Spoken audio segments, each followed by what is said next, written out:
on, let's talk VR, and so hopefully I can give you a few cool stories as we go through. So if we can jump onto the first slide, please. This is one of my fun little graphics that I've made recently. It's this isn't so relevant for you guys because you're all used to VR, the fact that you're here.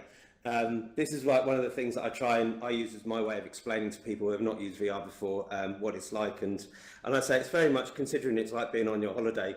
The traditional lesson is very much about me just coming in and telling you about the holiday that I've been on, much like I'm just explaining what my day is like here and where I am right now. Using our traditional method of photos and videos, it's like when you bring people around your house and you take them through the holiday snaps. It's not the most exciting of pastimes for people to see your holiday snaps, and it doesn't really engage them with your holiday. So now we're in the stage where we take you on holiday with us, okay? And that is the best way to do things, where we can actually take you on the holiday. And I'd love it now as if I had this set up and I had more time to be able to actually project you into the Dam Busters bar with me here, for you to see the bits of Lancaster and all the history that's adorning the walls all around me, which looks absolutely amazing. Anyway, moving on.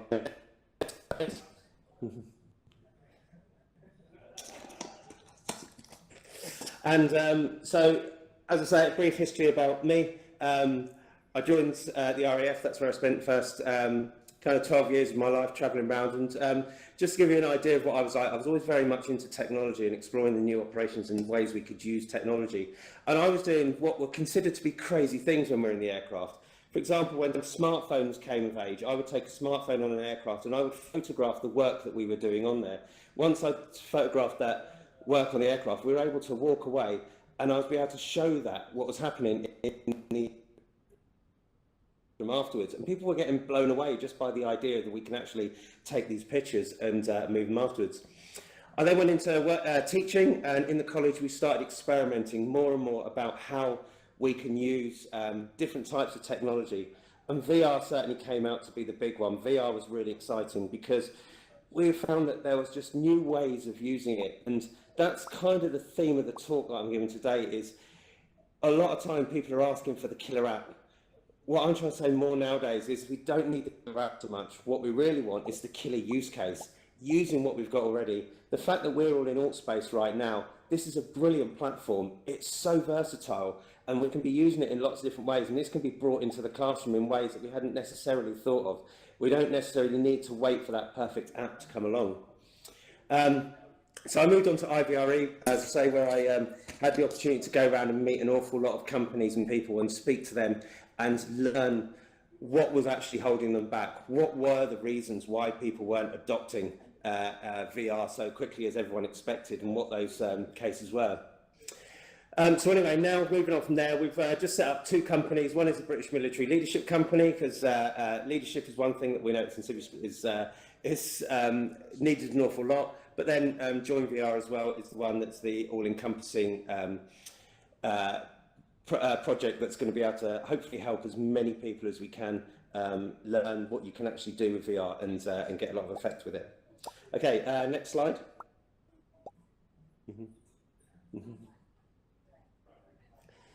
You have to someone hopefully can give me a heads up on my timing, because I'll try and talk as quickly as I can, but I can rattle on sometimes. I am aware of that. So as I say, I've spent 9 months going around speaking to lots of companies from all different, from construction to the military to education, and that be schools, universities, all sorts that I've been coming across. And as I say, one of the things that I've realised is it's not so much, cost isn't really the barrier so much. And everyone, I get a lot of people telling me, say, yes, but it is because I can't get any money. The thing with this VR kit is it's all stuff that's available off the shelf, and there's money that can be achieved for it. However, what's more valuable is actually we need to get over this cultural shift. It's the point where people, the first thing that they think of doing is actually saying, well, let's chuck a headset on to solve this problem. At the moment, our first solution always is to power the PC up or go down a traditional method of saying, let's get together and meet. We're just not used to using VR enough, and that's the thing, is being able to get out there enough for people using it. So the first thing I think of is to get the headset on, and that's the way of solving the problem. Until we get to that stage, and when we do, then all of a sudden the money will come out to us. That will be in a great position. So next slide, please. I should have mentioned actually that Johari's window there is gives you an idea where we were. Is down in the bottom corner we were there. That's at the moment we're in that position where we've got customers who don't know what the product is and they don't know what solutions it come across, and that's where we need to try and push them into the other. Once we get into the area where we've got a customer that knows what the product is and they know how to use it, then all of a sudden that's when the cost will just drift away. That's when all of a sudden we'll say, actually, it's just going to become part of our IT budget. It's not a case of we need to buy everything new. It's just the standard upgrades, you know, that normally go through anyway. So, and look at them as single-use objects. So, for example, as you can tell, there's a dog in the background here with me. Single-use options at the moment is things like we've got, so we can look into a human body where we put one student in one headset and they can look at the human body and they can explore some things there. But again, what we can look at doing is, as an establishment, is we can look how we can use it for lots of different areas. And so we've got like financial, attendance and achievement. And I'll just break these down quickly and hopefully chuck a couple of stories in there. If I could have another slide, please. And so looking at financial to start with, the thing with VR is we can now start looking at it as a new tool, much like the web did for the high street. The shops that got on first, they realised actually the internet's an opportunity here for me to be able to generate a new revenue that I didn't have before. I can get straight into people's houses and I can sell products to them directly. And the same as with VR. Again, rather than it being a single-use tool to say we can look inside the human body, what we can actually do is start looking at new ways of generating revenue and actually making financial efficiencies with it. And so some of the examples that we've been out and we've seen is the fact that you can sell your local experience to entice footfall. This is kind of done already. We'll have a website. People naturally, consumers know to always expect there to be a website and to interact with the company this way. Now imagine you create your museum in a virtual space. All of a sudden, you've got consumers all around the world that can actually enter your museum and see an element of it and a story that you want to tell. And then you can go onto stage when they're now in a stage where they're going to go, actually, I'm going to come to the UK or to Canada or the US, wherever it may be, and I'm going to make a beeline for that place. That's where I want to go because I've built an interaction with it already. I've built an emotional bond with that place, and that's what we can do with virtual reality, you see. Other things as well is subscription-based education. We'll talk a little bit later on about MOOCs, but a subscription-based education where you can now say, actually, there's a product we can sell. Over here in the UK, we have after-school classes. People pay up to like £200 a month for their child to go to after-school clubs to do their extra revision for maths and English. All of a sudden, we can be offering it in VR. Your students could be anywhere around the world, and you can offer a subscription service that they can now be signing up into. And the benefit of that is you've got to look at these students now is mum and dad don't need to take them to a location. They can just go home, put the headset on, mum and dad get on with dinner, and as soon as students finish their class, pop the headset off, and they're in the home. And there's not been any travel, there's not been any wasted time, okay, and it makes everything a lot more efficient for people. And then another great thing, daily tenders. This is something I looked at an awful lot. Every day, councils, companies post out tenders. They need education, and they're putting it out there saying we've got £20,000 pounds or dollars, 50,000, whatever it might be, because we need this cohort of people trained over a 2 or 3 year period. All of a sudden, you're not looking at that 30-mile radius that we normally look at. You can now go way past it. You can be offering your course to people all around the world. And this money's been posted every single day. If you do a Google search for tenders, you'll find there'll be loads of companies in your particular area. Lots of the companies that I looked at were global companies. Every single day, stuff gets posted for tenders, and it's all out there. And as soon as you start getting used to writing tenders, every single day, you could be pushing those out and applying for these tenders, and you can be getting winning bids all around the world where you can now deliver your education through a space just like this in AltSpace. I'm going to go quite quickly through this, but financial efficiencies, obviously, like we say, we're having our conference right now. It's costing us nothing to be able to do this. We haven't had to hire a venue for me to be able to be in here. I've literally run into this pub, into a back room, set myself up, and I'm now talking to you in this conference, and I so wish I could show you. I'm going to be putting some pictures out later on Twitter, so please follow me and check out this amazing place that I'm in. And certainly if you ever come to the UK, you must come here. It's absolutely amazing. Anyway, so meetings, training, things like decentralized content creation. Traditional company, we hire one trainer or one team of people who will create the training content. Well, an example of this, a little story I've got off that, is when I was in the military, we would be, for example, we were doing some aid work overseas, and the experiences I got while I was overseas doing this aid work, when I came back, I was saying, I really want to pass this on and train everyone else on the experience that I've just had. And they were like, well, we'll try and build it into the training schedule, but it'll be like 18 months, in which case I've long forgotten a lot of what's happened. When you come in here and actually create training scenarios in VR and yourself, you can create this yourself. If you can now decentralize your training creation of content, so you've got the people who are actually doing the job live, and they can go and create the training content that then get posted and shared amongst everyone else. So these are huge opportunities that you've got there.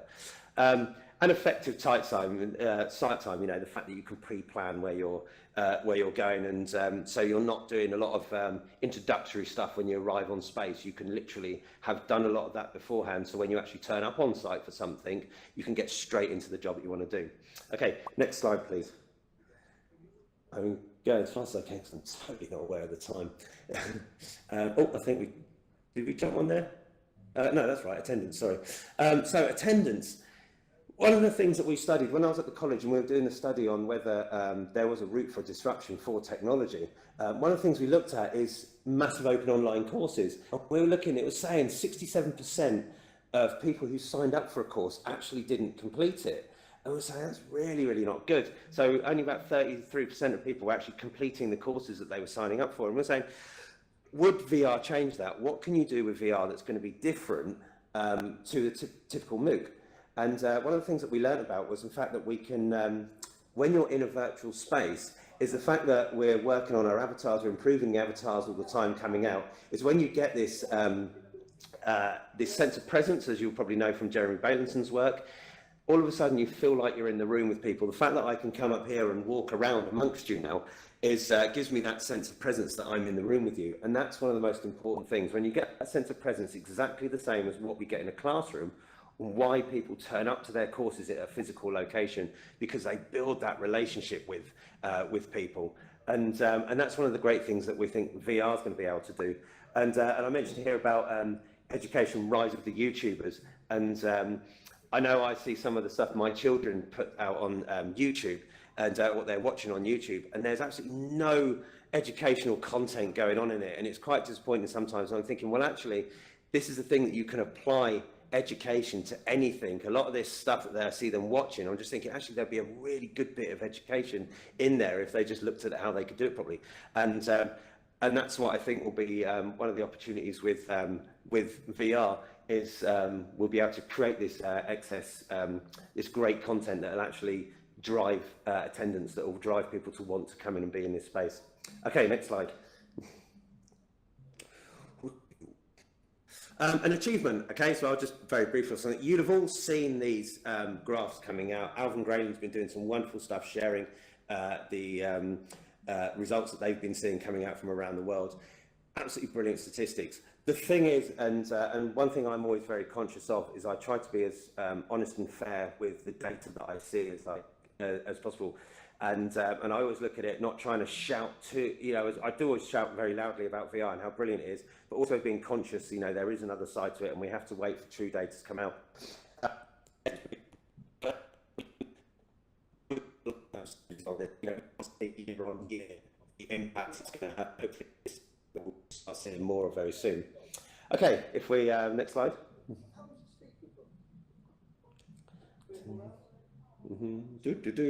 Okay, so how can we creatively use the technology in its current form? Again, this is the thing, is a lot of people that I spoke to, they were very much always saying, we need, yeah, but I can't afford 30 computers in a classroom. My thing is if we start thinking creatively how we use VR, we'll find a lot of solutions, and we'll find we don't need what we think we need all the time. When I first got into VR, it cost me about £4,500 UK to buy my PC and headset. I could buy one. Okay, there was no way my whole class was going to get this. So I think, how can I start using one headset?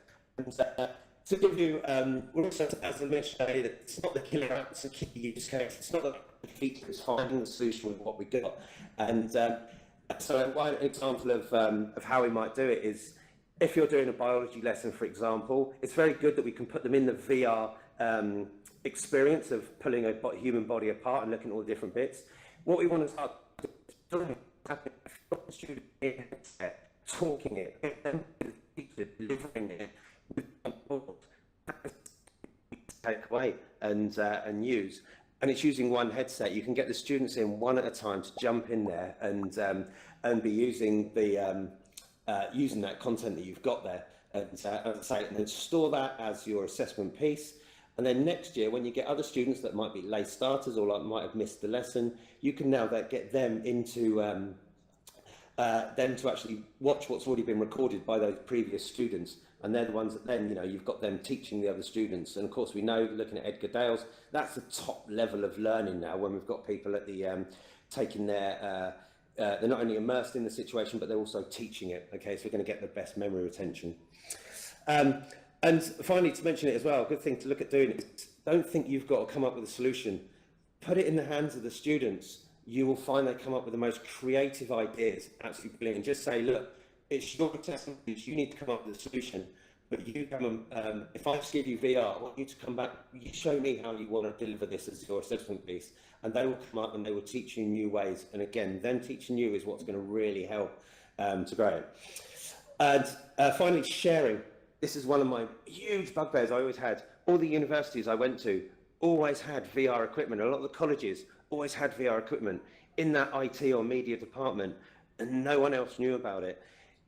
What we really want is to get it shared around as much as possible, get as many different departments working together using the kit. That's again when you're going to get these brilliant ideas shared amongst everyone, and great ideas coming along.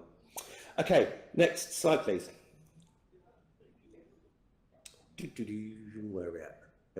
Okay, we'll just flick through these. So these are some of just the example use cases that we found. Again, as I was going around talking to different places and we were talking how can we use VR in these different ways, these are some of the example cases that we came across. So if we can jump on to the next slide.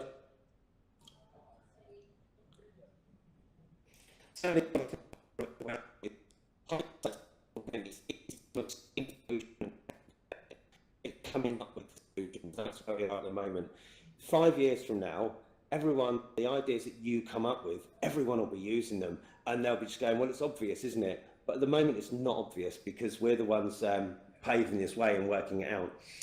So the language class, I worked with a school that had many schools in their group. They taught Russian as a language, and they were saying they had like 2 students on every class, every school wanted to do it. So what did they do? Did they apply it? Do they pay for several teachers to go to each of the schools to be able to teach it, or go to the cost and risk of busing all those students to one location?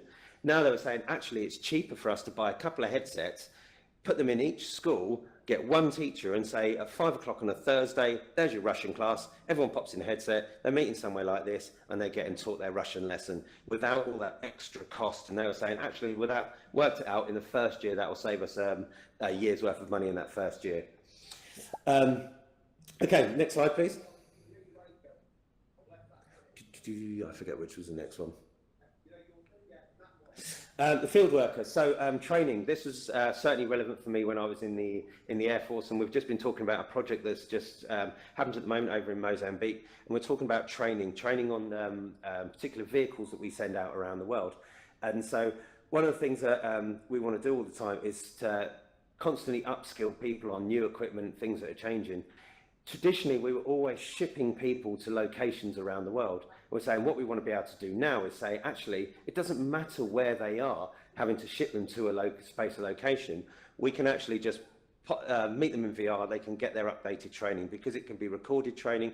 They can just get there. And the only time we ever need to then move them to a place is not the training element of it, but the for the assessment piece of it. And the thing with VR is it's not like Skype or sending them stuff over email documents. It's the fact that we can send an object to them. We've been talking about vehicles that we operate on an airport. It's the fact that we can take those vehicles and send them anywhere now, and actually walk around the vehicle with them in that training space, and train them on the vehicle before we've even met them. Okay, next slide. I'm conscious I talk at 100 miles an hour, and I'm so apologies for that. I just aware that this I'd go on too long with it otherwise. Okay, subscription model. So we mentioned about this earlier. One particular company I was working with, they have it was a theme park, and they have schools that come to them. They pay to come to them to do some education based in that theme park every year. We're saying actually the thing that you can look at now is because they only get there 1 year, and often there's losses that happen during that day that might be weather related and all that sort of thing. And again, it's all that administrative elements that you have to do, and learning where everything is to start with. They're saying actually what we can do now is we'll capture a lot of the stuff in 360. We'll do all of this 360 stuff first, the walk around. We'll do the health and safety element of it. And what we can do following on from this as well now is we can offer a subscription model afterwards, where the students will actually be able to come in and do further education pieces following on from their visit, where they'll record certain elements and then go and teach it afterwards. And so now what they're saying is actually the schools and colleges that would be coming once a year to them now, we're saying actually we can do something once a month. And so we've built a subscription model there where they can actually get more coming in for it. And that happened to be a company that I was speaking to, but as I say, any establishment or school could be offering that to other people as well. Schools, colleges that have got specific equipment or skills in their place, you can now offer that out as a subscription to other education establishments, or even to companies for them to get their education from you. Okay, next slide. What came after subscription? Student becoming the teacher. So I mentioned about this earlier about how you can record the student and getting the student to become teach the subject. When you put a student in VR and say, I want you to teach the teacher it because the teacher doesn't know it, they will become teacher, and that's the really exciting bit that you get from them now, is where they become very effective teachers that will find they get quite excited about it, and that's where they're, as I say, we hit that higher level of achievement in that Edgar Dale kind of learning that we're looking for. We'll jump on straight onto the next one. We've spoken about this already.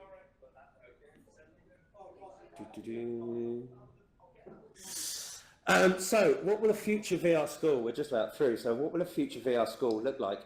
I was set a task, I remember when I was at school, when I was about, 13, 14 years old, I was set a task, and I was asked to imagine what a school would be like if I was to design a school. And my initial thing was to turn around and say, oh, well, we'll have longer breaks and we'll be able to have things like sweets in the class. And the teacher said, no, stop. She said, just bulldoze everything you know about teaching at the moment and school at the moment. She says, you've got to start completely from scratch. Why even have teachers? Why even have a school? Go from there. And that's kind of where we are with VR at the moment. A lot of people are struggling to understand, that I speak to, how VR will can impact education, because what they're trying to do is overlay this technology onto the existing educational format. We're saying actually what we can do is completely get rid of this. Why go through normal school times? Why 9 till 3? We know a lot of kids don't switch on until 10, 11 o'clock anyway. Why does the normal school lessons, if you need to be able to get those lessons in, it can be spread out through the evening, because your teacher could be in Australia, your teacher could be anywhere. And it's not a case of we need to do 8 hours in the headset. It could be 20 minutes, half an hour. You do one, you stop, go away, and you do something relevant to it. That's, you could be finding things around the house that's relevant to what you're doing. And then you go away and you do more sections later on. The whole build of how VR will work and how education will work, we've got to completely empty our minds and just look at how it's going to be completely different from where we are. So time isn't going to be necessarily an issue. The 30-minute travel rule that we always looked at is students are only going to be within 30 miles of, or 30 minutes of where they are, and be able to do from there. And things like, where every teacher is your favourite teacher. So the students, we got it in every education service. I certainly got that. Was I'd have some students who absolutely thought I was brilliant, other students that didn't like me at all, and it's just well, the way it's going to be. Now all of a sudden, if you've got a huge availability of teachers from all around the world, every teacher can be your favourite teacher, and every student in your class can be your favourite student, and certainly that's how it's potentially we can build it. I'm not saying this is how a school will look. I'm going to say let's just completely open our minds and just imagine it could be completely different to what it is. Certain things to think about is what physical features would you need to bring into a classroom first, and what laws of physics do you want to defy? And certainly that's the thing to take away and to just think about in the future is where would we potentially go with this? Next slide. I think we're just about at the end. Yeah, that's it. So that's the last one. So there's me. You can see I'll be on Twitter at ChrisLongVR. I've just changed my Twitter handle onto that one, just going to the thing. Throw me an email. I'll quite happily share any of these things. I have no idea how long I've long. A whole lot out there, but please throw me a message if you've got any ideas. You want me to share anything that I've done, then please do give me a shout, and I'd love to talk to as many people as possible and spread this word as much as I can.